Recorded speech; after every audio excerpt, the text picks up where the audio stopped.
À 16 ans, j'ai été traîné hors des toilettes d'un foyer par 3 garçons plus âgés et laissé en sang, sous le regard indifférent du personnel. Des années plus tard, j'ai fini dans le coma après une agression haineuse, devant mon immeuble. Ils ne connaissaient même pas la vérité sur moi, ils avaient juste supposé. Aujourd'hui, je dirige l'entreprise qui, autrefois, refusait de m'embaucher à cause de mon apparence. Mais ce que personne ne sait, c'est que je suis toujours surveillé. Et quelqu'un de mon passé vient tout juste de réapparaître.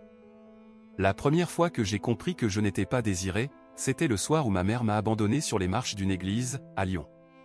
J'avais 4 ans. Je me souviens encore du froid métallique de la poignée quand j'ai essayé de la suivre. Elle ne s'est pas retournée. Et la porte ne s'est pas ouverte. Le système m'a englouti sans ciller. De famille d'accueil en foyer d'urgence, chaque endroit était pire que le précédent. À 9 ans, j'ai atterri dans un foyer qui empestait l'eau de javel et le renoncement. Les éducateurs fermaient les yeux sur ce qui se passait derrière les portes closes. J'ai appris très vite à baisser la tête, à éviter les plus âgés. Mais ça ne suffisait pas toujours. Je n'étais pas comme les autres. Trop discret. Trop fin. Trop différent. Ils se moquaient de ma manière de parler, de marcher. Une nuit, je me suis réveillé avec quelqu'un au-dessus de moi, murmurant des choses que je n'ai comprises que trop tard. J'ai essayé d'en parler. Ils m'ont puni pour fausses accusations. L'école, ce n'était pas mieux. Les profs m'ignoraient. J'ai appris à disparaître au fond de la classe, à mémoriser les visages, à ne parler que si on me forçait. À 13 ans, j'ai arrêté de chercher à me faire des amis. J'ai cessé de parler, tout court. Pendant 1 an. On m'a étiqueté instable. En réalité, je survivais. À 15 ans, j'ai passé le bac en candidat libre. J'avais volé des manuels à la médiathèque municipale et révisé la nuit, sous une lumière de couloir. J'ai réussi. Personne n'a applaudi. Les éducateurs ne l'ont même pas remarqué. Cette même année, j'ai candidaté à toutes les bourses que j'ai pu trouver sur l'antique ordinateur du foyer. J'ai été accepté à l'université de Lille. Ils ont cru à un faux. J'ai dû ramener la conseillère d'orientation pour prouver la lettre. Elle m'a regardé comme si j'étais un fantôme. Peut-être que j'en étais un. Quand je suis arrivé sur le campus, j'avais 2 t-shirts, un sac à dos, et rien qui ressemblait à un avenir. Mon colocataire est parti dès la première semaine. Il a dit qu'il ne se sentait pas à l'aise. Personne ne l'a dit clairement, mais tous me regardaient comme si je n'avais pas ma place. Certains croyaient que j'étais là grâce à un programme spécial. Je ne les ai pas corrigés. Très vite, les murmures se sont transformés en ricanements. Un prof a même lancé en amphi que certains auraient besoin d'un rattrapage de la vie réelle. J'ai ri avec eux. C'était la règle, si tu ne ris pas, ils te brisent. Je faisais des études d'économie. Je cartonnais à tous les examens. Je lisais les comportements comme des équations. Les profs ont arrêté de rire. Les étudiants, eux, ont continué. Un soir, pendant la semaine des partiels, quelqu'un a glissé un rat mort dans ma boîte aux lettres, avec un mot « Reste à ta place ». Je n'en ai parlé à personne. J'ai juste travaillé plus dur. En 2e année, j'ai décroché un stage chez un grand cabinet de conseil à Paris. C'était presque impossible, des centaines de candidats, mais j'avais des notes parfaites et une lettre de recommandation du doyen. Le jour de l'entretien, l'hôtesse m'a demandé si j'étais là pour livrer des repas. Le recruteur ne m'a même pas regardé quand il a dit que le poste était déjà pourvu. Je ne suis pas parti. Je suis resté assis dans le hall pendant 2 heures, jusqu'à ce qu'un cadre sorte, reconnaisse mon nom sur la shortlist, et m'amène en salle. J'ai eu le stage. De justesse. L'été a été un enfer. J'étais le seul à ne pas venir d'une prépa élitiste ou à ne pas avoir un nom de famille à particules. Les autres stagiaires m'avaient surnommé le petit génie de l'école publique, comme si c'était une blague. Un mec avait même fait un tableau Excel pour parier sur combien de temps je tiendrais. Il m'avait donné 3 semaines. J'ai tenu les 12. Je ne me suis jamais plaint. Jamais baissé les yeux. J'ai travaillé 2 fois plus que les autres. Quand je parlais, c'était pour aller droit au but. Au bout d'un moment, ils ont arrêté de se moquer. Ils ont commencé à m'observer. Comme s'ils essayaient de comprendre d'où je sortais. Mais rien de tout ça ne me faisait me sentir en sécurité. Le soir, je rentrais dans le petit studio que je louais avec mon prêt étudiant. Je dormais à peine. Il y avait une serrure sur la porte de ma chambre, alors que je vivais seul. Une habitude. Un soir d'août, tout a basculé. Je rentrais chez moi après 14 heures de boulot quand j'ai remarqué une camionnette blanche qui ralentissait derrière moi. J'ai pris un raccourci par une ruelle. Grosse erreur. 3 hommes m'ont suivi. Je n'ai pas vu leur visage, juste des poings, des bottes, le béton sous ma tête. L'un d'eux a murmuré « Voilà ce que tu mérites, monstre ». Ils n'ont pas pris mon portefeuille. Pas touché à mon téléphone. Juste frappé. Jusqu'à ce que je perde connaissance. Quand je me suis réveillé, j'étais à l'hôpital. Côte cassée. Pommette fracturée. Commotion cérébrale. L'infirmière a dit qu'on m'avait retrouvé inconscient dans la ruelle, vers 2 heures du matin. Aucune arrestation. Aucun suspect. La police a parlé de tentative de vol. Je ne les ai pas contredits. Mon stage s'est terminé sur une poignée de main et un « on vous recontactera ». Ils ne l'ont jamais fait. Je n'ai rien dit à l'université. Je ne voulais ni pitié, ni question. Je voulais juste finir. Et je l'ai fait. Major de promo. Sans cérémonie. Sans amis. Juste le silence. À la remise des diplômes, j'avais 3 offres d'emploi. J'ai pris celle qui payait le plus, analyste junior dans un fonds d'investissement du quartier d'affaires. Costume, gratte-ciel, jargon financier et tout le cirque. Je pensais que les choses allaient enfin changer. Elles n'ont pas changé. Au pot de Noël cette année-là, quelqu'un a glissé une carte sur mon bureau, bravo d'avoir quitté le zoo. Je l'ai gardée. Encadrée. Les 6 premiers mois, je parlais à peine. Mon boulot consistait à évaluer les risques, analyser la volatilité, et rester invisible. J'étais parfait dans ce rôle. Mieux que tous les autres. Mais ça ne comptait pas. En réunion, on me coupait. On s'appropriait mes analyses. Un directeur m'a même tendu son café un jour, pensant que j'étais l'assistant. Je le lui ai rendu sans un mot et j'ai continué à projeter mes prévisions à celles qui leur ont évité une perte de 500 000 €. Personne n'a dit merci. Il y avait un type dans l'équipe, Christophe, qui me détestait particulièrement. L'archétype du Golden Boy, golf le dimanche, costume 3 pièces, réseau familial en béton. Chaque fois que je rendais un rapport, il pointait une minuscule erreur, et l'annonçait devant tout le monde comme s'il m'avait pris en flagrant délit. Parfois, il n'y avait même pas d'erreur. Il souriait juste en disant « Vérifie quand même, on ne sait jamais ». Je ne réagissais jamais. Jamais donné le moindre signe. Mais je notais tout. Chaque email. Chaque remarque passive-agressive. Chaque humiliation. Je savais exactement ce que j'étais en train de construire. Au bout de 2 ans, j'avais été discrètement promu 2 fois. Mon titre n'avait pas changé, mais mes responsabilités, elles, avaient doublé. Quand le responsable de notre division a été muté à Bordeaux, le poste s'est libéré. Tout le monde pensait que Christophe l'aurait. Il ne l'a pas eu. C'est moi qu'on a choisi. Ils ne me l'ont même pas annoncé en personne. J'ai reçu l'email à 2h13 du matin, alors que j'étais encore dans mon bureau après une nuit blanche. Christophe est arrivé le lendemain matin avec des ballons pour lui-même. Il pensait que le poste était à lui. Il a compris la vérité en me voyant dans le bureau du directeur, déjà connecté au système. Il ne m'a plus adressé la parole pendant des semaines. Ce changement de pouvoir a tout modifié.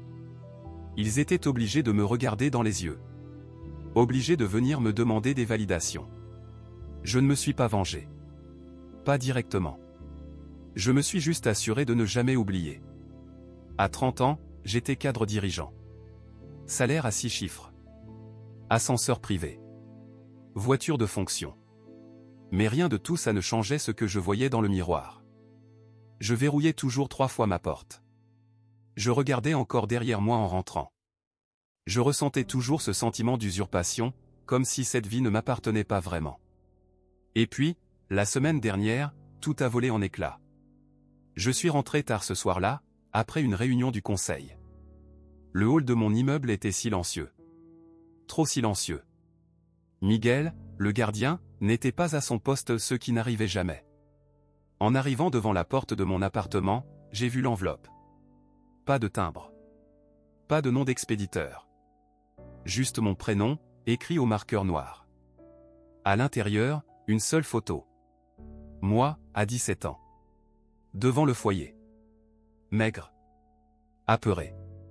Debout à côté d'un garçon. Malik. Un des pires. Sur le dos de la photo, un message griffonné. Tu pensais vraiment qu'on avait oublié? Mes mains ont commencé à trembler. Je n'avais pas vu cette photo depuis plus de 10 ans, je ne savais même pas qu'elle existait. Et pourtant, elle était là. Posée sur mon paillasson, comme un fantôme revenu réclamer sa part. Malik, ce n'était pas juste un souvenir. C'était le meneur. Celui qui m'avait traîné le premier dans le placard du concierge. Celui qui riait pendant que les autres me tenaient. Je pensais qu'il avait disparu. Après une peine en centre fermé, son nom n'était plus jamais réapparu. Et maintenant, ça? Je n'ai pas fermé l'œil cette nuit-là. Je suis resté assis, toutes lumières allumées, le couteau de cuisine dans une main, la photo dans l'autre. À 6h07, j'ai appelé pour la première fois en arrêt maladie. Ensuite, j'ai sorti le vieux dossier, celui que je gardais dans une boîte cadenassée sous mon lit. Des documents. Des rapports de police sans suite. Des lettres restées sans réponse. Je pensais que je n'en aurais jamais besoin. Peut-être que le moment était venu. J'ai commencé à fouiller. Malik n'était pas difficile à retrouver. Il n'avait jamais vraiment quitté le système, il avait juste appris à l'utiliser. 2 arrestations à l'âge adulte, une pour violence, une autre pour détention. Dernière adresse connue, un immeuble désaffecté dans le 18e. Mais il y avait autre chose. Un poste enfoui dans un forum local, mentionnant son nom associé à un groupe de sécurité privée. Du genre discret. Celui qu'on ne trouve pas sur Google. Celui qu'on paie pour intimider. J'ai eu la nausée. Ce n'était pas un message.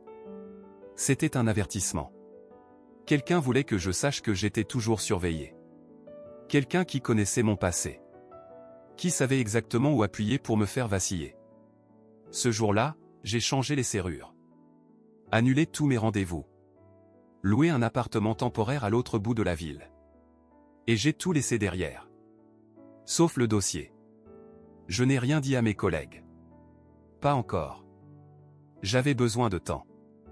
De recul. 3 jours plus tard, une autre enveloppe est arrivée. Cette fois, directement à mon bureau. Pas de photo. Juste un mot, tapé à l'ordinateur. Tu as peut-être changé, mais on sait ce que tu es vraiment. Et dessous, une date. Et une adresse. Un café, à 4 rue de l'ancien foyer. Je ne savais pas ce qui me faisait le plus peur, que quelqu'un connaisse mon emploi du temps, ou que, quelque part au fond de moi, j'ai envie d'y aller. J'y suis allé. En avance. Le café était à moitié vide. L'éclairage vacillait. Un seul serveur. Un vieux monsieur dormait près de la vitre. Je me suis installé au fond, face à la porte. Une main dans ma poche, serrant un petit spray au poivre. 16h pile. Personne. 16h07, un homme entre. Trentaine, corpulent, capuche remontée. Regard vide. Pas lui. 16h12, une femme. Se poste à l'entrée, regarde autour d'elle. Reparle sans commander. 16h20. C'est là que je l'ai vu. Un gamin. Pas plus de 17 ans. Posture fuyante. Yeux nerveux. Il est venu droit vers moi et m'a tendu une feuille pliée. Pas un mot. Juste de la peur. J'ai attendu qu'il parte avant d'ouvrir. Une seule phrase, manuscrite. Ils savent ce que tu es, et ils vont le montrer au monde. Je l'ai relu 3 fois. Je n'avais plus rien à cacher. Plus vraiment, à part ces cicatrices que j'avais enterrées. Mais peut-être que c'était justement ça qu'il voulait. Je suis rentré dans l'appartement que je louais. J'ai repassé chaque minute des dernières semaines, mais, appels, réunions. Rien d'anormal. Jusqu'à ce que je vérifie à distance mon ordinateur de travail. Dans les journaux d'accès, un téléchargement inconnu, 3 jours plus tôt. Depuis un ordinateur attribué à Christophe. Mon estomac s'est noué. Pourquoi fouillait-il mes anciens dossiers? J'ai ouvert le fichier. Ce n'était pas un rapport. Ni une note interne. C'était mon dossier RH. Celui que l'entreprise avait établi à mon embauche. Mais cette version avait des pièces jointes. Des photos de mon dossier de mineur. Des lettres d'anciens éducateurs. Une note manuscrite d'un psychologue qui disait « Tendance à la confusion identitaire, émotionnellement instable, isolement social ». Je n'avais jamais vu ça. Et ça n'aurait jamais dû être vu par personne d'autre. Christophe l'avait trouvé. Et s'il l'avait, c'est que quelqu'un lui avait donné accès. Quelqu'un de l'intérieur. J'ai passé un coup de fil à un contact aux ressources humaines. Elle me devait un service. Ce qu'elle m'a dit m'a glacé. Il y a 3 semaines, une demande d'accès à mon dossier a été faite. Idée anonyme. Autorisation interne. Ce n'était pas Christophe tout seul. C'était orchestré. Un piège. C'est là que j'ai compris ce qui se jouait vraiment. Ce n'était ni une vengeance. Ni une peur. C'était une prise de contrôle. Quelqu'un voulait que je parte avant d'avoir à me salir les mains. Et ils utilisaient la seule chose que j'avais toujours voulu oublier, mon passé. Mais ils avaient oublié une chose. Je n'avais pas survécu à tout ça pour partir maintenant. Je n'ai pas dormi. Pas une seconde. Avant même le lever du soleil, j'avais déjà dressé une liste de toutes les personnes ayant un accès au système RH, de toutes les adresses IP enregistrées ces derniers jours, et de chaque entrée de badge liée à Christophe. J'ai tout croisé.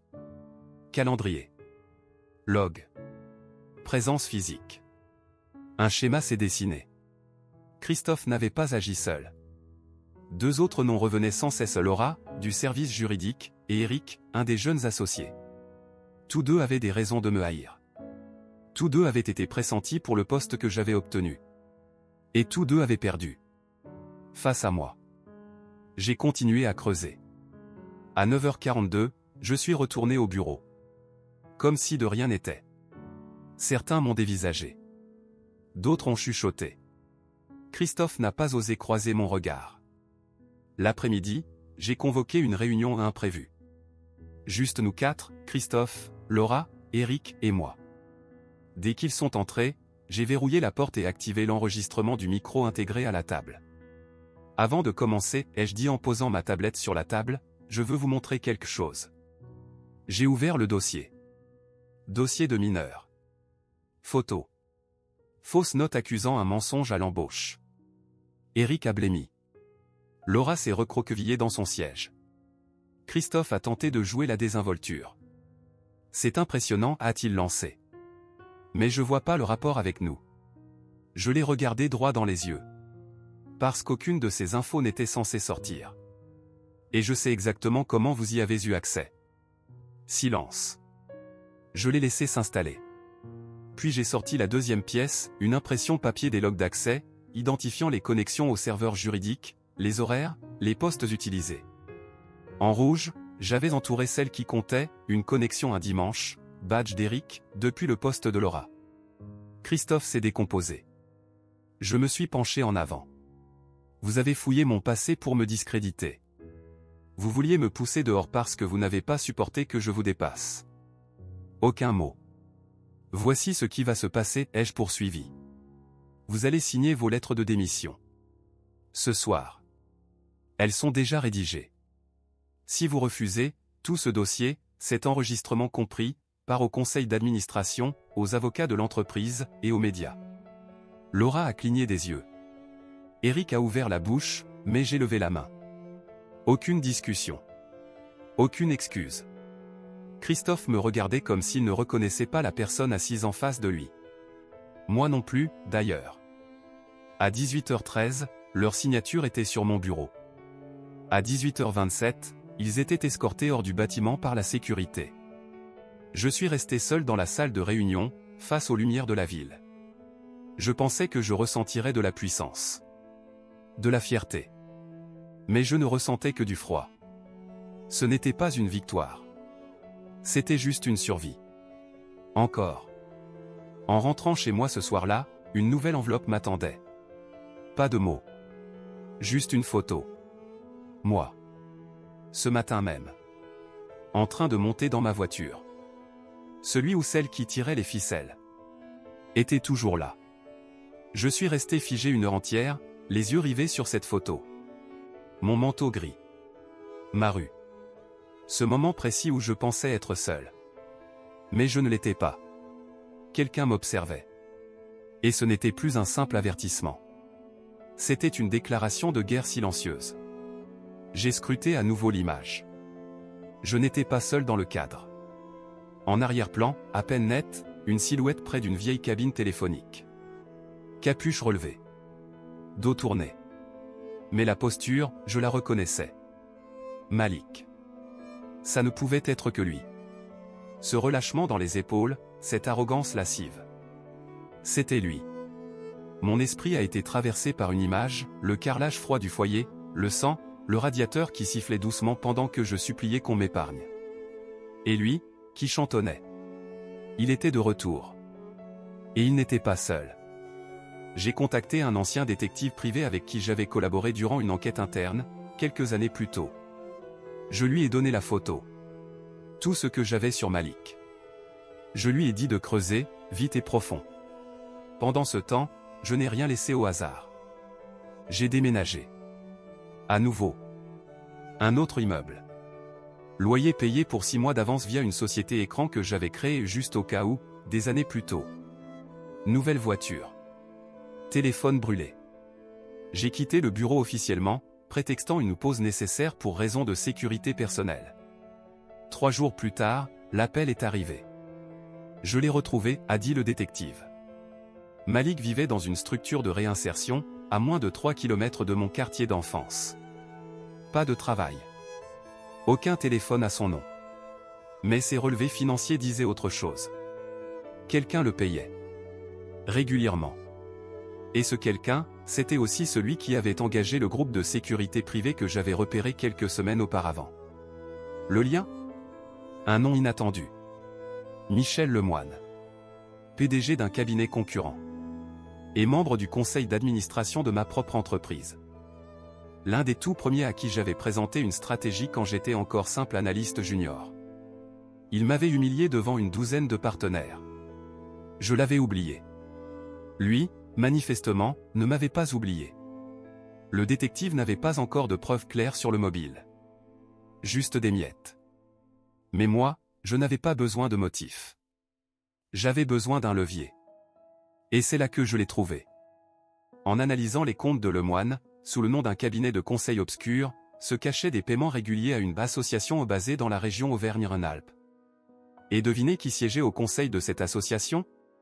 Malik. Mon passé ne me hantait pas. Il était financé. Les pièces du puzzle n'étaient plus éparpillées. Elles formaient une ligne nette du bureau de Lemoine, à l'association Fantôme, en passant par Malik, jusqu'à ma porte. Mais une question restait en suspens. Pourquoi maintenant ? Lemoine avait le pouvoir, la reconnaissance, les années derrière lui. Moi, je n'étais qu'un électron libre, un intrus qui avait gravi les échelons sans invitation. Était-ce de la jalousie ? De la peur ? Ou simplement de l'orgueil blessé ? Peu importe. S'il croyait pouvoir me briser avec des ombres, il sous-estimait tout ce que j'avais déjà traversé. J'ai rencontré à nouveau le détective. Cette fois, je lui ai donné une nouvelle mission, les emails internes de Lemoine. J'avais encore des contacts dans la cybersécurité et des gens discrets, à qui j'avais rendu service. Il leur a fallu moins de 48 heures. Et ce qu'ils ont trouvé ? Une mine d'or. Des échanges cryptés entre Lemoine et un conseiller du conseil d'administration. Des objets de mail tels que stratégie de contention, calendrier d'exposition du passé, pression de sortie. Un mail comportait des pièces jointes. Parmi elles, une note rédigée sur en-tête juridique non signée, jamais déposée, recommandant mon départ anticipé ou pour cause de révélations gênantes sur son parcours personnel. Tout était là. Le piège. Le plan. La tentative de me pousser vers la sortie sans jamais me salir en public. Il ne cherchait pas à me détruire publiquement. Il voulait que je parte de moi-même. Parce qu'un scandale aurait été pire. Surtout si l'on découvrait qu'ils utilisaient des traumatismes d'enfance pour évincer un dirigeant devenu incontrôlable. J'avais de quoi les faire exploser. Mais je ne l'ai pas fait. Pas encore. Il me manquait une pièce. Une dernière confrontation. Avec Malik. J'ai organisé la rencontre par l'intermédiaire du détective. Je lui ai proposé de l'argent pour qu'il vienne. Pas de flic. Pas de menace. Juste un face-à-face. Le rendez-vous a eu lieu dans un vieux parking à l'arrière d'un supermarché fermé à un endroit où, enfants, on distribuait du pain rassis le jeudi soir. Ironique. Malik est arrivé dans une vieille Peugeot rouillée. Il m'a fixé à travers la vitre avant de sortir. Il avait vieilli. Bouffi. Lent. Mais son regard, toujours aussi glacial. T'as pas chômé, a-t-il lancé. Et toi, t'as pas changé, ai-je répondu. Je ne l'ai pas laissé jouer. Qui t'a payé? Il a haussé les épaules. Tu sais déjà. C'est pas important. Pour moi, si.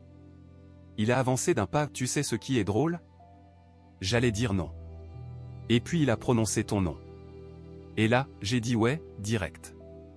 Mes poings se sont serrés. Pourquoi? Son regard s'est durci. Parce que toi, t'es sorti. Moi non. J'ai hoché la tête.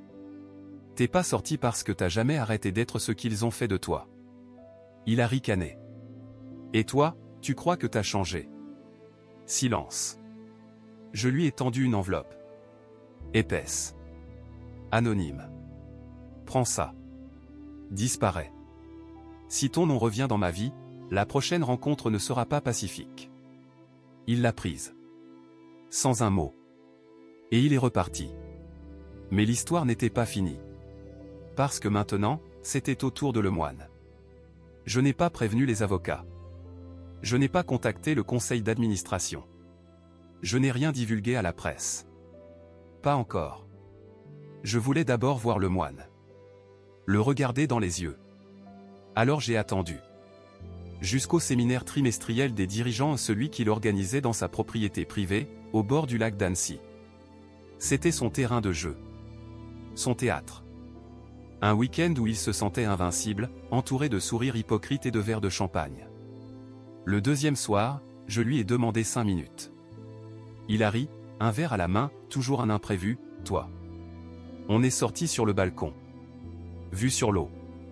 L'air frais. Je lui ai tendu un petit dossier. Sans un mot. Il l'a ouvert. 2 impressions d'email. Celle qui le reliait directement à Malik. À la stratégie de contention.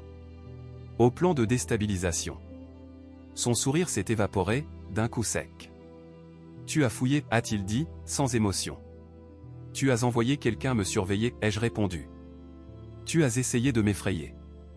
De me rappeler d'où je viens. Il a refermé le dossier. Tu ne comprends pas ce monde.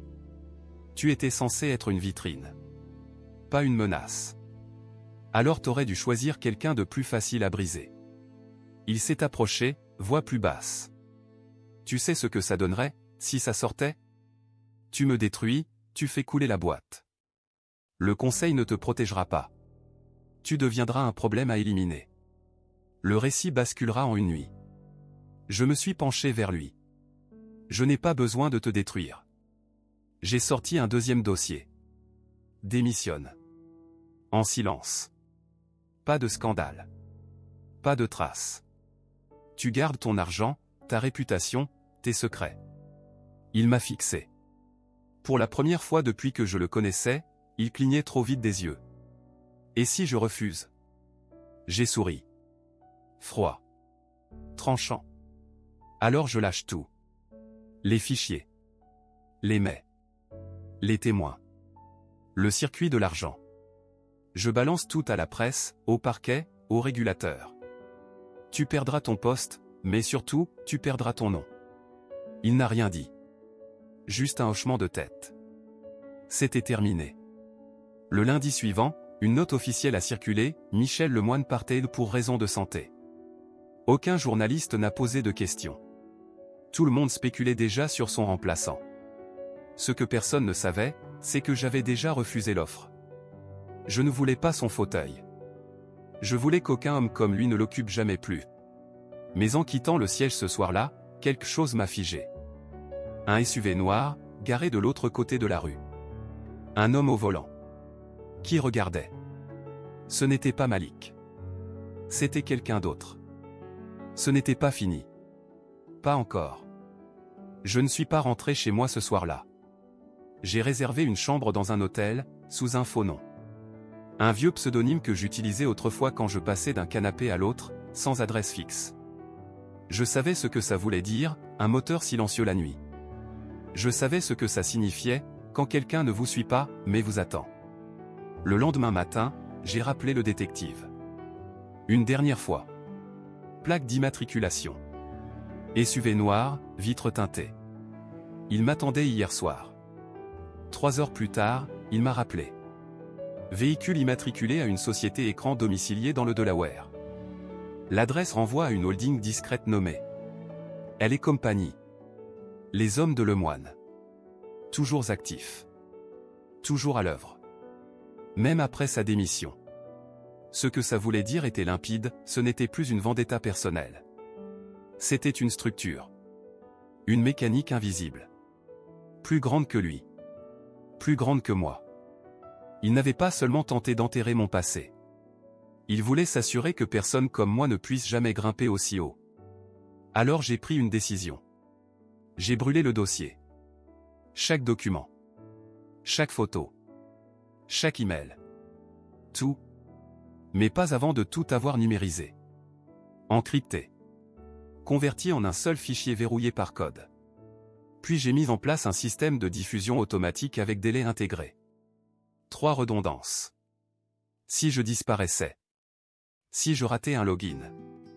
Si je devenais soudainement silencieux pendant 48 heures, le fichier serait envoyé à chaque grand média économique du pays. Je n'allais plus les affronter avec mes poings. J'allais les affronter avec leur propre arme, la peur. La même peur qu'ils utilisaient contre moi depuis le placard du foyer. Le lendemain, je suis retourné au bureau. Sans cérémonie. Sans regard. Mais le silence était différent. C'était celui qu'on réserve à quelqu'un dont on ne sait plus s'il faut l'ignorer, ou le craindre. Je ne suis pas resté longtemps. 6 semaines plus tard, j'ai démissionné. Pas parce qu'on m'y a forcé. Mais parce que j'avais un projet qu'il ne pourrait jamais souiller. J'ai créé un fonds d'investissement. Le mien. Un fonds qui recrute ceux qu'on ignore. Les marginaux. Les rejetés avec des bulletins scellés et des cerveaux d'élite. Ceux qu'on a tenté d'effacer. Parce que je n'étais pas le seul qu'ils avaient essayé d'éteindre. Et je ne serai pas le dernier. Il y a un mois, j'ai reçu une lettre. Pas d'adresse d'expéditeur. À l'intérieur, une feuille blanche. We see you. Et, en bas, une phrase manuscrite. Tu crois encore que t'as réussi à t'en sortir? Je n'ai pas répondu. Je n'en ai pas besoin. Parce que peut-être que je ne m'en suis jamais vraiment sorti. Peut-être que personne ne s'en sort jamais vraiment. Mais j'ai été assez loin pour me retourner et frapper en retour. Et maintenant, la vraie question, ce n'est pas s'ils vont revenir pour moi. C'est celle-ci. Est-ce que vous continueriez à vous battre? En sachant qu'ils ne cessent jamais de vous observer?